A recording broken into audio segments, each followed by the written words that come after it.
Bonjour mon cher frère, ma chère sœur, je souhaite que la paix du Seigneur Jésus repose sur toi maintenant et sur ta famille également.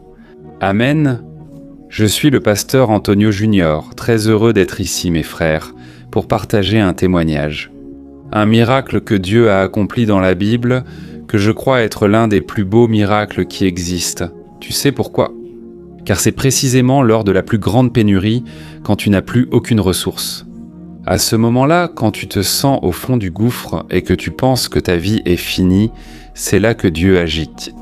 J'ai vécu ce moment où je croyais ma vie et mon ministère terminés, mais Dieu est intervenu par sa providence. Et si je te parle ici aujourd'hui, c'est simplement à cause de la fidélité de Dieu. La Bible affirme que la miséricorde et la fidélité de Dieu sont éternelles. Alors frères, nous pouvons compter sur cette grâce, sur cette faveur que nous ne méritons pas. Ouvre simplement ton cœur et invoque le Seigneur, il te regarde aujourd'hui. Amen. Tu n'es pas seul, Dieu est avec toi, sois-en sûr. Comme il l'a fait pour moi et des millions de personnes dans le monde, il le fera aussi pour toi. Ce n'est qu'une question de temps, alors ne te décourage pas, n'abandonne pas, ne regarde pas en arrière. Jésus a commencé une œuvre dans ta vie et il va l'achever, j'en suis sûr. Alléluia. J'aime évoquer un verset du psaume 34-19, frère, qui dit que le juste a de nombreuses afflictions. Mais le Seigneur le délivre de toutes. Tu sais, c'est une promesse tellement vraie. Nous devons croire que les problèmes que nous affrontons aujourd'hui n'existeront plus demain. Amen. Ils deviendront simplement un témoignage à raconter aux autres. Ma femme aime aussi plaisanter avec moi ici. Quand une difficulté survient, elle dit « Mais mon amour, tout doit être un témoignage, n'est-ce pas ? Notre vie en est déjà un, frère. Le fait que nous soyons ici vivants, le fait que nous ayons un Dieu qui prend soin de nous, qui est avec nous, c'est déjà un miracle, une lumière pour ceux dans les ténèbres.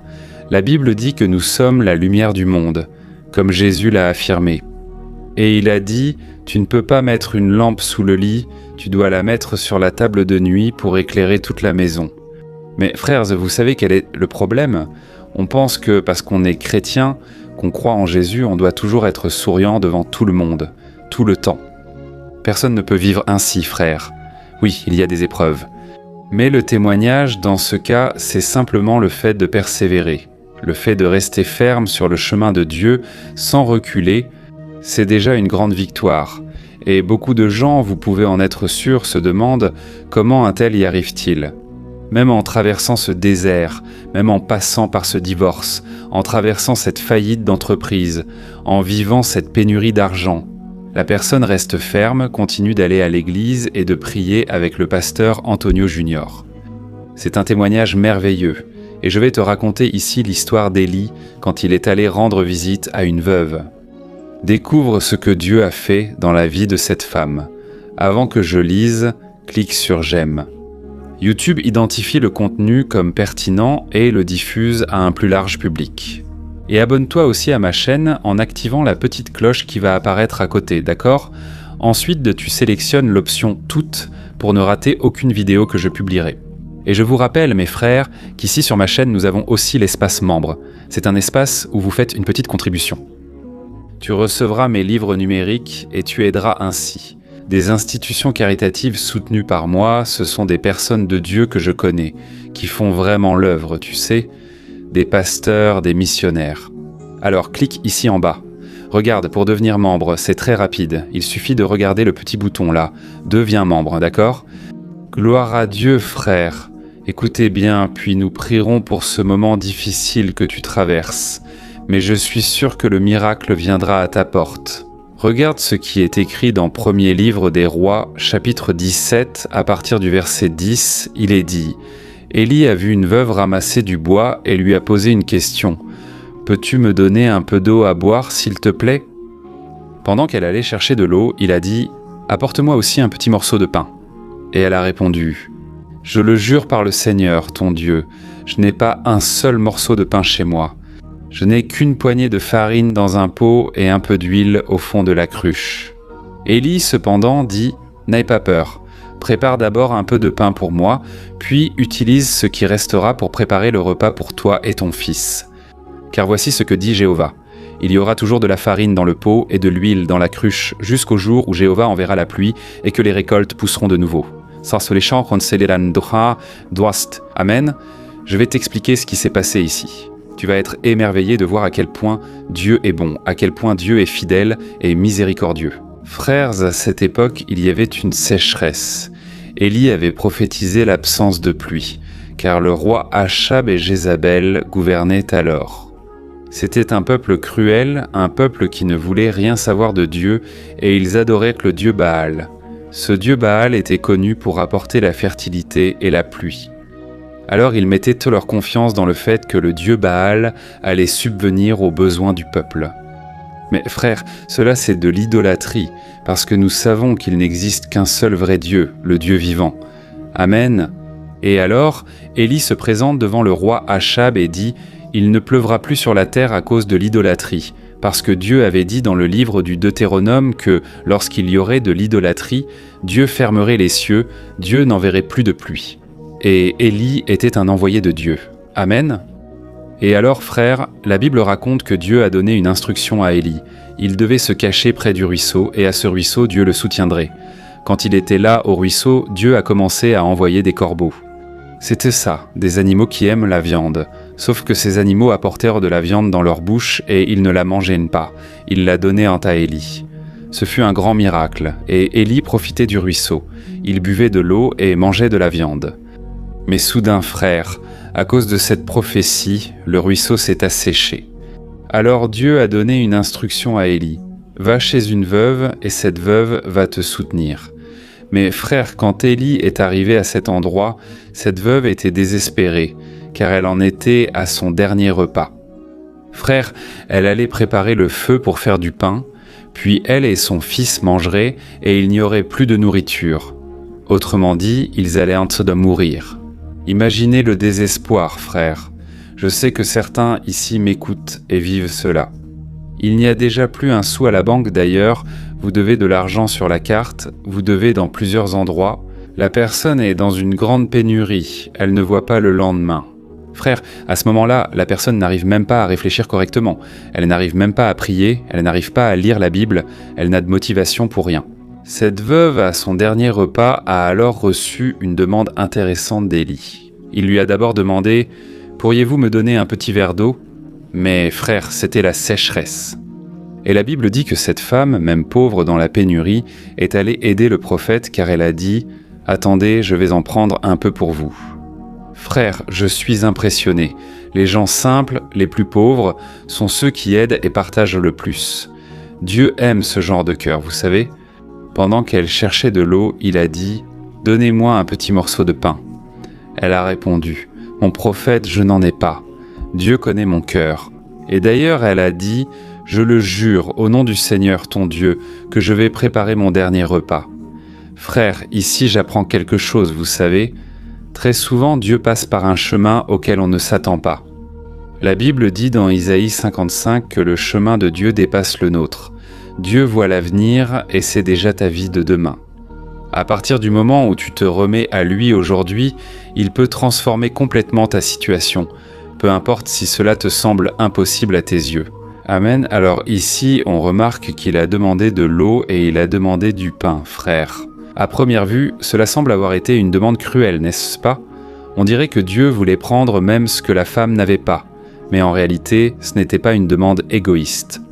Mais Dieu voulait lui montrer que si elle mettait Dieu en premier, il s'occuperait du reste.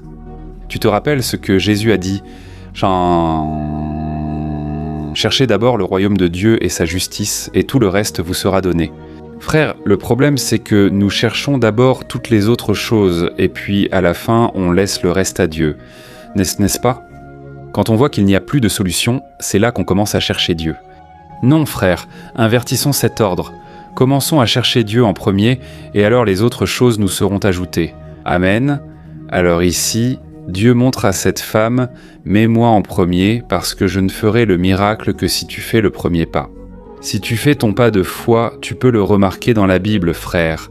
Dieu fait toujours le miracle, mais d'abord quelqu'un a fait un pas de foi. Souviens-toi de l'apôtre Pierre, par exemple.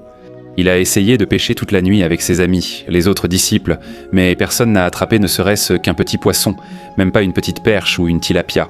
Personne n'a réussi à attraper quoi que ce soit. Pourquoi ? Ce n'était pas censé marcher. En réalité, Dieu avait un dessein plus grand. Au matin, il ramassait tôt les filets. Quand Jésus dit à Pierre, « Pierre, jette le filet là-bas, dans les eaux les plus profondes. » À ce moment, frère, Pierre a dit, « Jésus, nous avons essayé de pêcher sans succès. Mais puisque vous le demandez, Seigneur, je vais jeter les filets. » Autrement dit, il a fait un pas de foi, même s'il pensait que c'était une folie. Frère, Dieu parle à beaucoup de gens ici en ce moment. Même si cela semble fou, obéissons à Dieu. Amen. Fais ce que Dieu te demande, il te guidera, j'en suis sûr.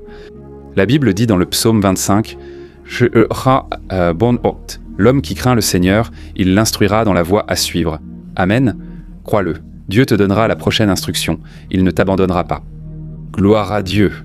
Mais je dois préciser, Dieu te laisse souvent atteindre tes limites. Souviens-toi du peuple d'Israël. Face à la mer Rouge, les cavaliers de Pharaon arrivaient en derrière eux. Dieu allait accomplir un grand miracle alors que le peuple était à bout. C'est ainsi qu'il agit. On réalise alors une chose. Cette femme a dû faire un pas de foi et Élie lui a alors dit « Écoute, d'abord tu vas me donner le morceau à moi. » Quelle drôle de demande. Sais-tu ce qu'elle a dit au verset 12 ? Écoute. La veuve a dit ceci. « Oh, je le jure par le Seigneur, ton Dieu, je n'ai pas un seul morceau de pain à la maison. » Frère, pour cette veuve, Dieu était lointain, c'était le Dieu d'Élie et d'Israël. Regardez comme c'est intéressant, elle a dit « ton Dieu ». Pour cette veuve, Dieu était en dehors de sa vie, de son quotidien, des choses qui lui arrivaient. Peut-être même parce qu'elle devait être frustrée par sa foi. Et elle a dit « non, c'est ton Dieu ». Et elle a dit « je n'ai rien, j'ai seulement une poignée de farine et un peu d'huile ». Et là, une autre question me vient. Frère, je me suis déjà posé cette question plusieurs fois. Pourquoi Dieu a-t-il envoyé le prophète Élie chez une femme pauvre ? Dieu n'aurait-il pas pu envoyer le prophète chez quelqu'un de plus prospère ? Mais c'est là que la question se pose. Dieu choisit des personnes sans ressources, des personnes qui n'ont rien à offrir, des personnes qui sont totalement méprisées, même au sein de leur propre foyer, dans la société. Dieu choisit des personnes comme cela afin de se révéler dans la vie de cette personne, pour qu'il soit glorifié. Amen. Jusqu'à aujourd'hui, j'ai l'habitude de partager mes témoignages, car je sais d'où je viens et d'où Dieu m'a sorti, ce qui renforce ma foi inébranlable. Si Dieu l'a fait avant, il le fera aujourd'hui. Amen. L'expérience changera ta vie, elle renforcera ta foi. Amen. Alors on remarque cela à d'autres moments de la Bible, par exemple, lors de la multiplication des pains et des poissons. Frère, Jésus a fait la multiplication à partir du peu. Avec 5 pains et 2 poissons, Jésus a nourri plus de 5000 personnes. Voilà donc l'œuvre de Dieu. Souvent, il te choisira précisément pour tes faiblesses et défauts, parce que tu crois ne pas mériter ou manquer de solution. C'est là que Dieu veut agir dans ta vie pour qu'il soit glorifié. Amen. Et donc juste pour qu'on termine, au verset 14, Élie a prophétisé « Oh, il y aura toujours de la farine dans le pot et de l'huile dans la cruche jusqu'au jour où le Seigneur enverra la pluie. » Amen. Frère, Dieu lui disait « Écoute, ne t'inquiète pas, tu as fait le premier pas, maintenant je vais intervenir et il ne te manquera rien. Je vais te soutenir. » Il est intéressant de noter que Dieu n'a pas promis une richesse matérielle, mais il a promis de soutenir. Dieu voulait que cette femme voie la main de Dieu chaque jour, car c'est le processus dans lequel Dieu a placé cette femme pour qu'elle connaisse Dieu par elle-même. Et ainsi, chaque jour, quand elle regardait dans le récipient, il y avait à nouveau de la farine, et chaque fois qu'elle regardait dans la cruche, il y avait de l'huile. Frère, Dieu remplissait de façon surnaturelle. Et je vous avoue, il y a des miracles que j'ai déjà vus. Je ne sais pas expliquer jusqu'à aujourd'hui ce qui s'est passé. On cherche des arguments pour prouver ce miracle. Frère, un miracle reste un miracle. Nous devons juste croire que Dieu l'a fait et qu'il doit être glorifié. Amen. Vous savez ce qui s'est passé ? Pour finir, je résume l'histoire. Les jours passaient et la femme voyait des miracles chaque jour. Mais son fils tomba malade. Frère, quand cela arriva, elle alla d'abord voir le prophète Élie et lui dit « Dieu t'a amené ici chez moi pour apporter le malheur dans notre maison. frère. Cette femme a commencé à désespérer. Elle a commencé à regarder les circonstances. Voilà le danger, notre problème. Tu sais ce qui s'est passé ? Dieu a réutilisé Élie car il voyait que sa foi restait faible. Et tu sais ce qu'a fait Élie ? Il est monté dans la chambre où se trouvait son fils, parce que son fils était déjà mort. Frères, il avait déjà arrêté de respirer. Il est donc mort. Élie a posé ses mains et ses pieds sur ceux du garçon, puis a allongé son corps sur lui. À ce moment-là, ce garçon a sursauté. Il est ressuscité, frère. C'était le premier miracle de résurrection dans la Bible. Quel miracle merveilleux. Et savez-vous ce qu'il y a de plus beau dans tout cela ? À partir de là, cette dame a commencé à marcher seule avec Dieu, sur ses propres jambes, pour ainsi dire. Cette femme a commencé à croire que le Dieu d'Israël, le Dieu d'Élie, était aussi son Dieu. Amen. Laisse-moi t'expliquer une chose. Quand on doute, quand on faiblit dans la foi, quand on commence à se noyer face à nos problèmes, Dieu ne veut pas te faire couler encore plus. Il veut que tu relèves la tête, que tu commences à croire que cela peut aussi t'arriver. Amen. Quand Jésus a vu que Pierre était en train de couler, il a tendu la main. Frère, c'est ce que Dieu fait avec nous. Il ne veut pas nous condamner. Il ne veut pas nous opprimer. Il ne veut pas nous accuser. Au contraire, il veut nous tendre la main. Même en nous disciplinant, Dieu agit par amour, car il est entièrement amour. Amen. Gloire à Dieu. Prions. J'espère que tu as compris ce message. Je te demande d'écrire ici dans les commentaires « Dieu m'a parlé aujourd'hui, je crois au miracle ». Écris-le comme ça. Cela va encourager tant de personnes qui ont aussi besoin de croire que Dieu peut agir dans leur vie. Souvent, des personnes me disent « Pasteur, prie pour moi, ta prière est plus puissante », mais nous sommes tous dans le même bateau. Il nous appartient de faire confiance que Dieu est avec nous et pas seulement avec les autres. Dieu fait aussi des miracles dans notre vie. Croyons-le. Amen, gloire à Dieu. Alors, je vais oindre mes mains avec l'huile d'onction, et je veux que maintenant tu apaises donc ton cœur et, à la fin, que tu partages. Vous savez pourquoi, frères ? Il y a des personnes qui ne vont pas à l'église, il y a des personnes qui m'écoutent pas la Bible, la parole de Dieu. En plus de prier, nous pouvons agir et faire un pas de foi. En envoyant une vidéo comme celle-ci, la personne l'écoutera, parfois par politesse, puis c'est le Saint-Esprit qui agira, pas vous. Partagez-la donc à la fin, sans quitter la prière, pour pouvoir l'envoyer à vos amis et votre famille. Prions. Ferme les yeux au nom de Jésus. Seigneur mon Dieu et mon Père, je me tiens en ta merveilleuse présence en ce jour. Père, merci beaucoup Seigneur pour un jour de plus de vie. Merci pour ta parole Seigneur.